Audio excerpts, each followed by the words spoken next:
क्या कभी रोजी की तंगी ने आपको परेशान किया है? ये कहानी सुनिए। एक मजदूर रोज मेहनत करता था, मगर कमाई कम थी। घर के हालात कठिन थे।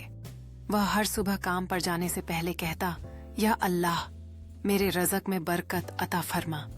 एक दिन उसने एक बूढ़े आदमी की मदद की, हालांकि खुद मोहताज था। कुछ ही दिनों बाद उसके काम में बरकत आ गई और हालात बदलने लगे। उसे समझ आया कि रोजी सिर्फ मेहनत से नहीं, नियत और दुआ से भी मिलती है। अगर ये कहानी दिल को लगी हो तो लाइक करें और ऐसी और कहानियों के लिए सुकून-ई-ईमान को सब्सक्राइब करें। अब मजदूर ने अपने मेहनत का फल पाया। उसके मालिक ने उसे तनख्वाह बढ़ाने की खबर दी और साथ ही मजदूरों ने बधाई दी। यह सब नई उम्मीद और किस्मत का प्रतीक था।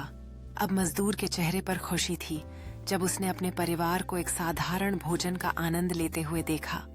उसे एहसास हुआ कि सही नियत और दुआ से भी रोजी मिलती है और वो अपनी मेहनत के साथ अपने परिवार को खुश रख सकता है।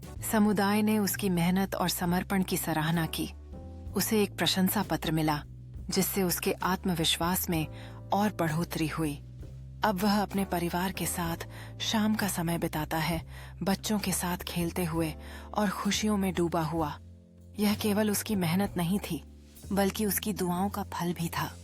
उसने सीखा कि सच्ची मेहनत और लगन से किसी भी कठिनाई को पार किया जा सकता है। समुदाय ने एक उत्सव आयोजित किया, जिसमें मजदूर को विशेष अतिथि के रूप में बुलाया गया। सभी दोस्तों और पड़ोसियों ने उसे सराहा और उसकी मेहनत का जश्न मनाया। यह उसके लिए एक नया मील का पत्थर था। उसने अपने बच्चों को गले लगाते हुए महसूस किया कि इस सफलता में उनकी मुस्कान भी शामिल थी। उस रात उन्होंने मिलकर तारे देखे और जश्न मनाया, यह जानते हुए कि मेहनत और दुआओं से सच्ची खुशियां पाई जा सकती हैं। अब वह एक प्रेरणादायक व्यक्ति बन चुका था। मजदूर ने गांव के छोटे लड़कों को अपने कौशल सिखाना शुरू किया, उन्हें नई तकनीकें और मेहनत की अहमियत समझाई।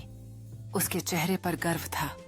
घर पर उसने अपने परिवार के साथ एक मेज पर खाना रखा, जिसमें सभी के चेहरे खुशी से भरे हुए थे। वे एक दूसरे से कहानियां साझा कर रहे थे, हंसी मजाक कर रहे थे और यह समझ रहे थे कि खुशियों का असली अर्थ सहयोग और प्यार में है।